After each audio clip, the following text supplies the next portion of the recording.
Hello everyone. ఇరాన్లో ప్రజా తిరుగుబాటుకు America పరోక్ష వ్యూహాలు. ఇరాన్ అంతర్గతంగా ప్రజా తిరుగుబాటును ప్రోత్సహించేందుకు అమెరికా ముమ్మర ప్రయత్నాలు చేస్తున్నట్లు అంతర్జాతీయ మీడియా కథనాలు ప్రచురిస్తున్నాయి. దీనికోసం ఇరాన్ ఇరాక్ సరిహద్దుల్లో అత్యంత చురుగ్గా ఉన్న కుర్దులకు అత్యాధునిక ఆయుధాలు ఇవ్వాలన్నది అమెరికా నిఘా సంస్థ CIA ప్రధాన వ్యూహంగా కనిపిస్తోంది. ఈ దిశగా ఇరాన్ విపక్ష గ్రూపులు మరియు కుర్దుష్ నేతలతో ట్రంప్ యంత్రాంగం రహస్య చర్చలు జరుపుతున్నట్లు సంబంధిత వర్గాలు వెల్లడించాయి. Democratic Party of Iranian Kurdistan అధ్యక్షుడితో స్వయంగా ట్రంప్ ఫోన్లో మాట్లాడారని తెలుస్తోంది.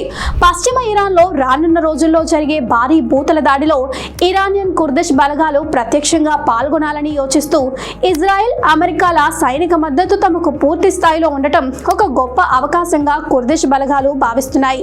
ఇరాన్, ఇరాక్, సిరియా, టర్కీలలో విస్తరించి ఉన్న కుర్దు జాతి తమకంటూ ఒక స్వతంత్ర దేశం కావాలని దశాబ్దాలుగా సాయుధ పోరాటం సాగిస్తోంది. సరిహద్దుల్లోని ఈ ఇరానియన్ కుర్దిష్ సాయుధ గ్రూపులకు వేల సంఖ్యలో సైనిక బలగాలు ఉండటం గమనార్హం.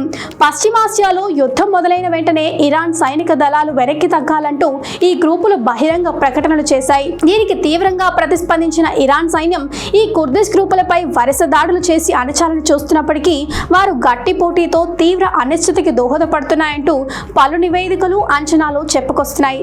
Stay tuned with Ignite IAS for more such interesting updates. Thank you so much.